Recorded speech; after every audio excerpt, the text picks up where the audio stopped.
Pilu tangis warga yang pertahankan lahan dari proyek pembangunan Jalan Senayan.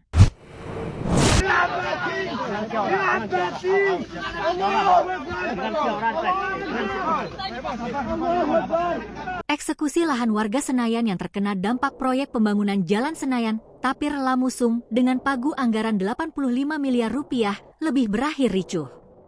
Ratusan anggota personil Polres KSB dan Satpol PP sempat bentrok dengan pemilik lahan yang masih mempertahankan tanahnya untuk tidak dijual dan tidak mau dieksekusi. Jeritan dan tangisan air mata pun tumpah saat eksekusi tersebut dilakukan. Syarifuddin, salah satu warga pemilik lahan yang terkena dampak, kepada awak media mengatakan bahwa apa yang dilakukan Pemda KSB pada eksekusi lahan saat ini sangat brutal, terkesan memaksa dan merampas hak-hak masyarakat. Harga jual lahan yang kena dampak proyek Jalan Senayan Tapir Lamusung yang menelan anggaran 85 miliar rupiah lebih ini tidak sesuai NJOP dan tidak adil. Bayangkan saja lahan saya yang merupakan lahan produktif dibayar 5,2 juta rupiah AR. Sementara lahan bukan produktif yang merupakan lahan perbukitan dibayar 23 juta rupiah AR. Ini kan namanya miris dan tidak adil, tegas Syarifuddin.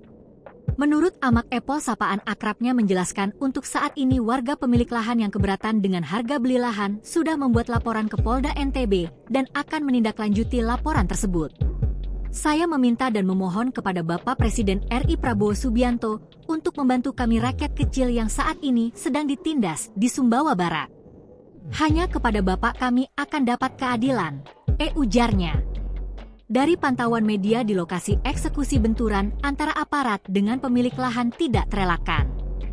Pemilik lahan yang bertahan, berteriak, menangis meminta keadilan untuk menghentikan eksekusi lahan, berhasil diamankan aparat. Yuni Boerhani, aktivis Aliansi Masyarakat Peduli Sumbawa Barat, saat diwawancara awak media mengungkapkan bahwa eksekusi yang dilakukan di Desa Senayan tersebut terlihat jelas ada unsur dipaksakan.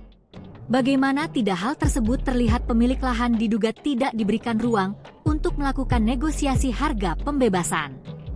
Download Tribun X sekarang, menghadirkan lokal menjadi Indonesia.